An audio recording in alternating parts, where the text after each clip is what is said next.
തൃപ്പൂണിത്തുറ പുതിയകാവ് സ്ഫോടനത്തിൽ എറണാകുളം ജില്ലാ collector magistrate അന്വേഷണം പ്രഖ്യാപിച്ചു. സബ് കളക്ടർ കെ മീരയ്ക്കാണ് അന്വേഷണ ചുമതല.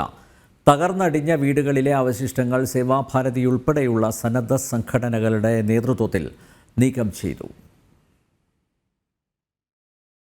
പടുത്തുയർത്തിയ സ്വപ്നഭവനങ്ങൾ ഒറ്റ നിമിഷം കൊണ്ട് തകർന്നടിഞ്ഞ വേദനയിലാണ് പുതിയകാവുകാർ. സ്ഫോടനം നടന്ന സ്ഥലത്തിന്റെ 2 കിലോമീറ്റർ ദൂരപരിധിയിൽ ആഘാതം ഏറ്റിട്ടുണ്ട്. നഷ്ടം കണക്കാക്കുന്ന നടപടികൾ റവന്യൂ വിഭാഗം ആരംഭിച്ചിട്ടുണ്ടെങ്കിലും നഷ്ടപരിഹാരം എപ്പോഴെന്ന ചോദ്യമാണ് ബാക്കി. നിലവിൽ ജില്ലാ കളക്ടർ മജിസ്റ്റീരിയൽ അന്വേഷണം പ്രഖ്യാപിച്ചിട്ടുണ്ട്.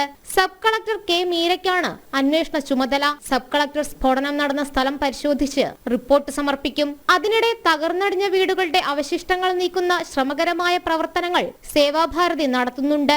200-ലധികം വീടുകൾക്കാണ് സ്ഫോടനത്തിൽ കേടുപാടുകൾ സംഭവിച്ചത്. നാട്ടുകാരുടെ നേതൃത്വത്തിൽ ആക്ഷൻ കൗൺസിൽ രൂപീകരിക്കും. ഈ കോമ്പൻസേഷൻ എന്ന് പറയുന്നത് ആര് തരും എന്നുള്ളതിന് ഒരു രൂപരേഖയില്ല. കാരണം ആളുകൾക്കുണ്ടായ നഷ്ടം നിങ്ങൾ കണ്ടു കാണും. അതുകൊണ്ട് തന്നെ എല്ലാവരും ഒറ്റക്കെട്ടായിട്ട് ആവശ്യപ്പെടുന്നത് കോമ്പൻസേഷൻ കിട്ടുന്നുണ്ടെങ്കിൽ ഏത് ബോഡിയാണ്, അതായത് ഒന്ന് മറ്റൊന്നിലേക്ക് ബ്ലെയിം ചെയ്യാതെ ഏതെങ്കിലും ഒരു ബോഡി തീരുമാനിക്കണം. അതിനുവേണ്ടിയുള്ള ശ്രമം ഒന്ന്, അത് ആര് വേണം എന്ത് വേണം എന്നുള്ളതൊക്കെ ഇന്നത്തെ ആക്ഷൻ കൗൺസിൽ തീരുമാനിക്കും. അവശിഷ്ടങ്ങൾ നീക്കുന്നുണ്ടെങ്കിലും പഴയ നിലയിലേക്ക് പുതിയകാവ് പ്രദേശം എത്തണമെങ്കിൽ ഇനിയും സമയമെടുക്കും. ജനം, കൊച്ചി.